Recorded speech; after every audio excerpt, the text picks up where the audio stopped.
सोनिया एक beauty parlour में जाती है और ब्यूटी पार्लर की मालकिन से घबराई आवाज में कहती है, मैडम, आपके पार्लर में वर्कर की ज़रूरत है। मैं बेसिक मेकअप, थ्रेडिंग और फेशियल कर लेती हूँ। पार्लर ओनर बिना ऊपर देखे बोलती है, नहीं, अभी हमारे पास कोई काम नहीं है। सोनिया चुपचाप बाहर निकल जाती है।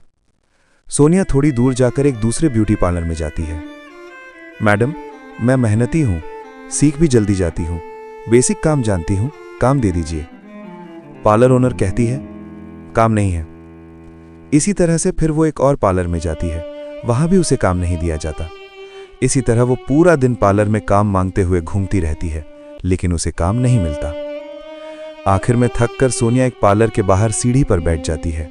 उसकी आंख से आंसू बरसने लगते हैं। उसे काम की बहुत ज्यादा जरूरत थी और उसे काम नहीं मिल रहा था।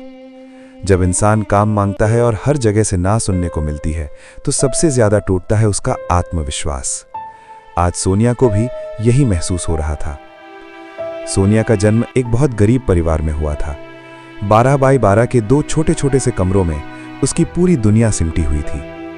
माँ सुबह शाम दूसरों के घरों में बर्तन मांजती थी ताकि घर का चूल्हा जल सके। पिता उसके जीवन में कभी रहे ही नहीं। बचपन से ही सोनिया ने अपनी माँ को मेहनत करते देखा था और खुद से एक वादा किया था, मुझे अपनी माँ को एक अच्छी और खुशहाल जिंदगी देनी है। और अब उसका वो वादा टूटता हुआ दिखाई दे रहा था। सोनिया शाम को हार थक कर घर आ जाती है। अपनी माँ के चेहरे को देखते हैं तो उसमें वापस एक नई हिम्मत आ जाती है और उसे याद आता है वो वादा जो उसने खुद से किया था कि एक दिन वो अपनी माँ को एक खुशहाल जिंदगी देगी। हर किसी इंसान की जिंदगी में एक ऐसा वक्त आता है जब माता पिता बूढ़े हो चुके होते हैं। तब उनका सहारा उनकी बेटा या बेटी ही बनते हैं। रात में सोनिया अपनी टूटी छत की तरफ देखते हुए सोचती है कि काश सपने देखना जितना आसान होता, उन्हें पूरा करना भी उतना आसान होता तो कितना अच्छा होता। हर रात वही सवाल, कल क्या होगा, काम मिलेगा या नहीं। कई बार उसने हार मानने के बारे में भी सोचा, लेकिन फिर माँ का चेहरा उसे रोक लेता था। सोनिया को मेकअप करना बहुत पसंद था। ब्यूटी का काम उसे बहुत ज्यादा अच्छा लगता था। सोनिया दूसरों के चेहरे पर मुस्कान लाना चाहती थी। सोचती थी एक दिन वो बहुत बड़ी मेकअप आर्टिस्ट बनेगी, गरीब और बेसहारा लड़कियों को ब्यूटिशियन कोर्स सिखाएगी। लेकिन औरों के लिए कुछ बनने से पहले उसे खुद के लिए कुछ बनना पड़ेगा। ये बात सोनिया बहुत अच्छी तरह जानती थी। वो घंटों मोबाइल पर मेकअप वीडियो देखती, आईने के सामने खुद पर प्रैक्टिस करती थी। सोनिया के पास महंगे प्रोडक्ट्स या सामान नहीं थे, लेकिन सीखने की चाह उसके दिल में इतनी थी जो बहुत कम लोगों के दिल में होती है। उसने प्रैक्टिस कर करके अपने काम को बहुत ज्यादा बेहतर बना दिया था, लेकिन उसे कोई ब्यूटी पार्लर में काम देने के लिए तैयार ही नहीं था। अगले दिन सुबह सोनिया उठी। आज फिर वो किसी ब्यूटी पार्लर में काम ढूंढने जा रही थी।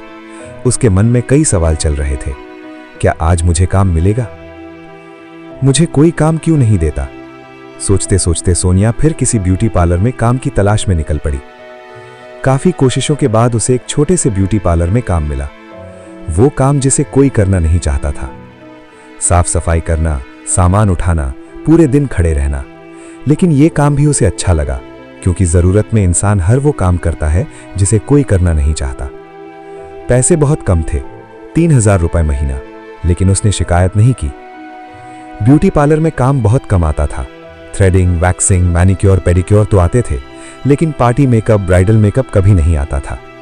सोनिया ने नोटिस किया कि कस्टमर बहुत कम आते हैं, तो अपनी पार्लर ओनर से कहा, मैम, अगर आपको अपने ब्यूटी पार्लर में कस्टमर ज्यादा बढ़ाने हैं तो नवयुग कंपनी के साथ पार्लर का रजिस्ट्रेशन कर लो। नवयुग का ऐप डाउनलोड कर लो और कोई भी एक प्लान लेकर नवयुग कंपनी के साथ जुड़ जाओ। नवयुग कंपनी बहुत तरीके सिखाती है जिससे कस्टमर ज्यादा आएंगे और आप अपने स्टूडेंट को रजिस्टर्ड डिप्लोमा भी दे पाएंगे और अपने ब्यूटी पार्लर का रजिस्ट्रेशन सर्टिफिकेट भी ले पाएंगे। ब्यूटी पार्लर ओनर ने तभी Navyug beauty studio app install किया और नवयुग कंपनी से बहुत सारे तरीके सीखे और देखते ही देखते उनके पार्लर में कस्टमर ज्यादा आने लगे और ब्राइडल मेकअप कस्टमर भी आने लगे। सोनिया ने जबकि ब्यूटी पार्लर ओनर का फायदा कराया, फिर भी ब्यूटी पार्लर की ओनर सोनिया को कुछ खास इज्जत नहीं देती थी।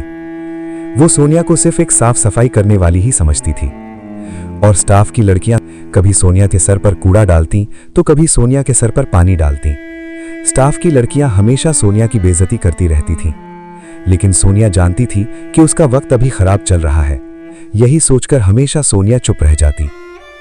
सोनिया पूरा दिन खड़ी होकर पार्लर ओनर की मदद करती, सामान उठाकर देती और साफ सफाई भी करती। सोनिया को जबकि कंप्लीट ब्राइडल करना आता था, लेकिन उस ब्यूटी पार्लर की ओनर ये नहीं जानती थी कि मेरे पास खड़ी सोनिया जो साफ सफाई करती है, उसे प्रो लेवल का मेकअप करना आता है। सोनिया ने एक बार पार्लर ओनर को बताने की कोशिश की थी कि मैम, मुझे मेकअप करना भी आता है। उस टाइम सबने उसका मजाक उड़ाया था, इसलिए सोनिया ने अपने मुंह पर ताला लगा लिया था। उसका फोकस सिर्फ एक जगह पर था, मुझे सिर्फ 50,000 रुपए जोड़ने हैं। एक कहावत है कि जब आपको कोई भी चीज चाहिए होती है तो आपको उस पर भयंकर फोकस करना पड़ता है। सोनिया हर महीने अपने सारे पैसा बचाती, कभी बाजार में कुछ नहीं खाती, कभी त्योहार नहीं मनाया, कभी नई कपड़े नहीं खरीदे, पुराने 4 जोड़ी कपड़ों में ही गुजारा किया। 2 किलोमीटर पार्लर डेली पैदल जाती, पैदल वापस आती, अपनी सैलरी का मिला एक एक पैसा बचाती। सोनिया हर वो काम करती जिससे उसके पैसे बच सकें, चाहे उसके लिए उसे कितनी भी मेहनत क्यों न करनी पड़े। हर एक रुपए एक एक सपने के नाम। घर का खर्च तो सोनिया की मां के कमाए पैसे से वैसे ही चलता रहा जैसे अब तक चल रहा था, क्योंकि सोनिया को पता था जैसे अब तक इतनी उम्र जैसे गुजरी है, मां के पैसे से घर चलते चलते वैसे ही कुछ महीने वैसे ही चलने दो।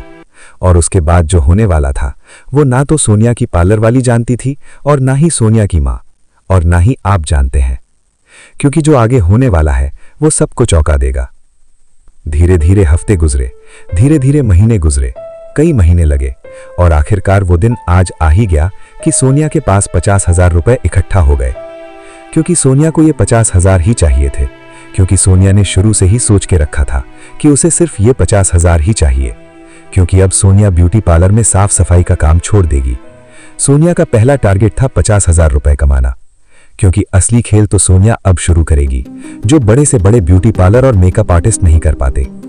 अब सोनिया का अगला टारगेट है इन 50,000 से 50 लाख कमाना। सोनिया क्या हुनर और तकनीक लगाएगी और कैसे 50,000 से ब्यूटी इंडस्ट्री में 50 लाख कमाए जाते हैं, ये आप देखेंगे पार्ट 2 में। सोनिया की कहानी का पार्ट 2 आपके होश उड़ा देगा और इससे आप भी सीखेंगे कि तरक्की कैसे करते हैं, क्योंकि सोनिया जिन टेक्निक का यूज करने वाली है कि बहुत इंपॉर्टेंट होंगे। तो चैनल को सब्सक्राइब करके रखिए, वीडियो को लाइक और शेयर जरूर करें। और अगर आप भी अपने ब्यूटी पार्लर या अपने को एक ब्रांड बनाना चाहते हैं, ज्यादा कस्टमर लाना चाहते हैं, ज्यादा स्टूडेंट लाना चाहते हैं और बिजनेस को नेक्स्ट लेवल तक ले जाना चाहते हैं, तो अभी Navyug beauty studio app download करें और किसी भी एक प्लान के साथ नवयुग कंपनी के साथ जुड़ें और बने best makeup artist. Navyug beauty studio app का लिंक डिस्क्रिप्शन में है, जल्दी से लिंक पर क्लिक कीजिए और ऐप डाउनलोड कीजिए। और हम आपसे मिलते हैं सोनिया की कहानी के पार्ट 2 के साथ।